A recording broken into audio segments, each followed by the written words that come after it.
All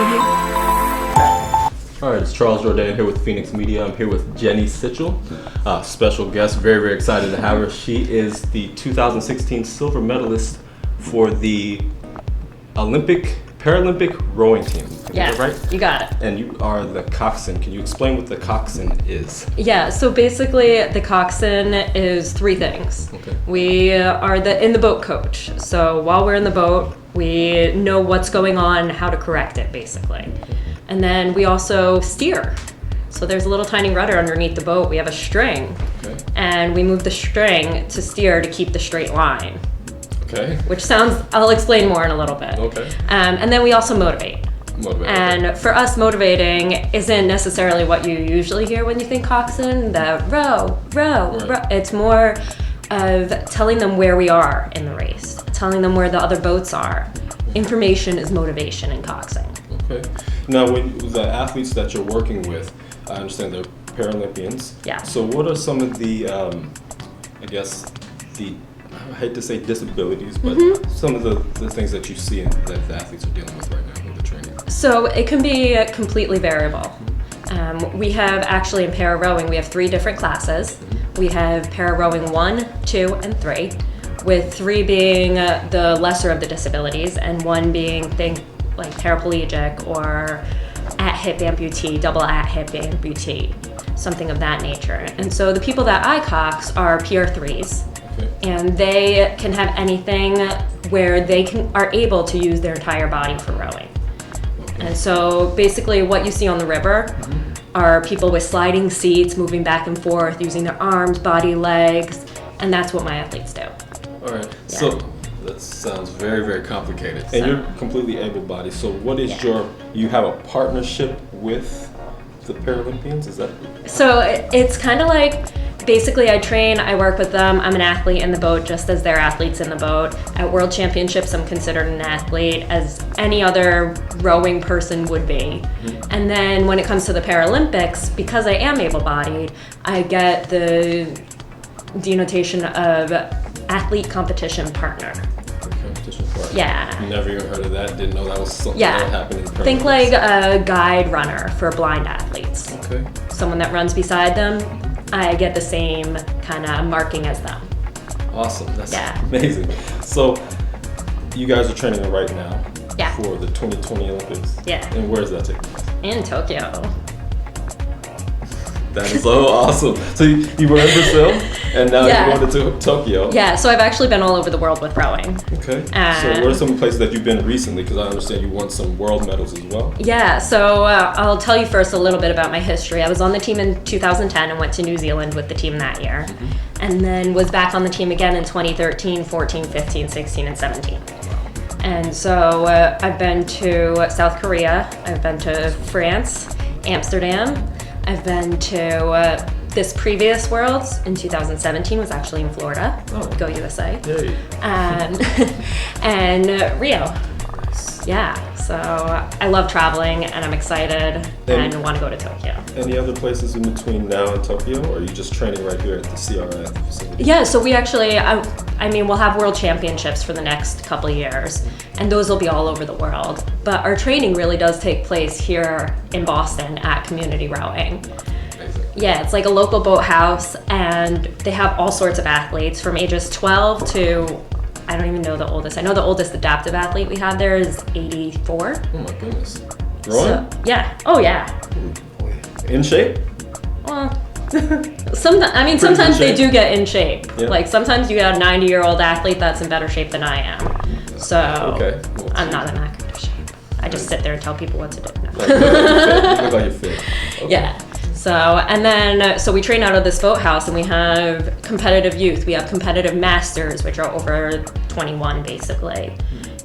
We have general youth. We have learn to rows. We have adaptive rowing. We have Boston Public School rowing. We have a program with Children's Hospital, and they're overweight kids. It's just this amazing kind of hodgepodge of everything coming together. That's why it's called community rowing. Right? Exactly. Awesome. It's rowing for all is That's their so main cool. tagline, and it's 100% true.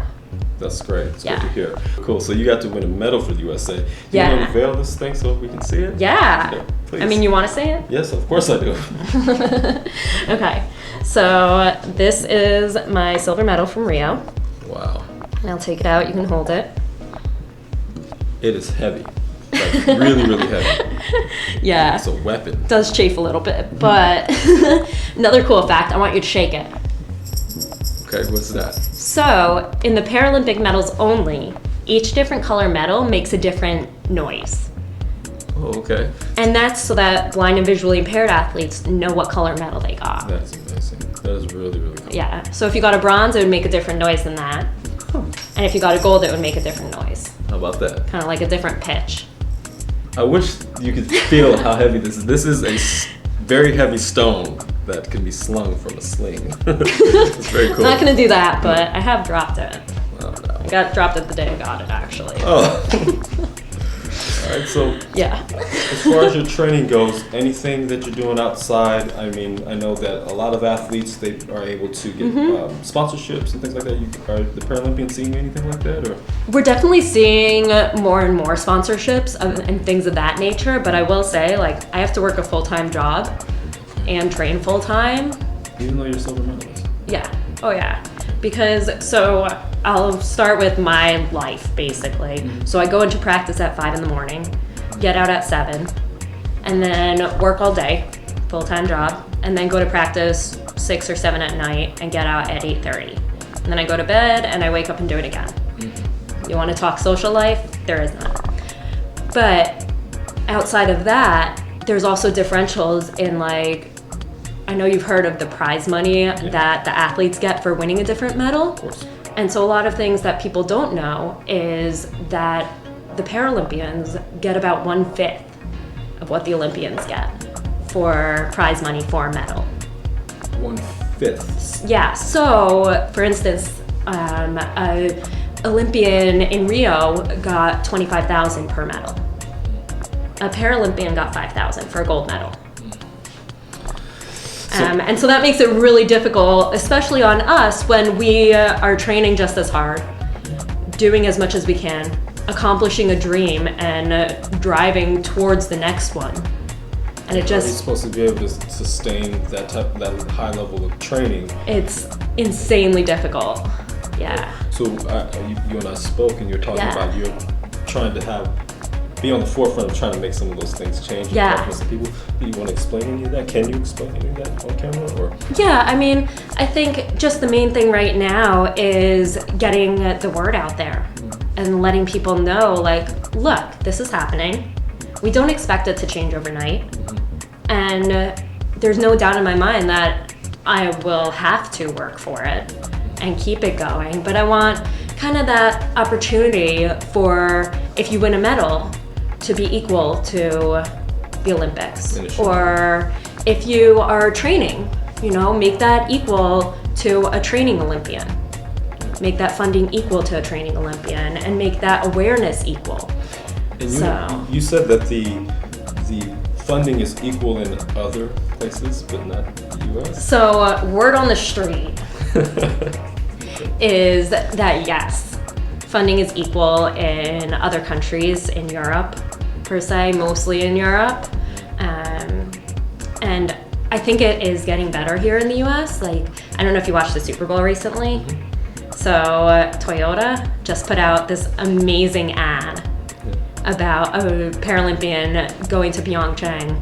Oh, really? And her journey from a baby being born with no legs to Paralympic snowboard or skier. That's amazing. Yeah, and oh my God, for that to be played during the Super Bowl is fantastic. And we need more of that. That shouldn't be the rarity. That should be the, norm. The norm, right? Yeah.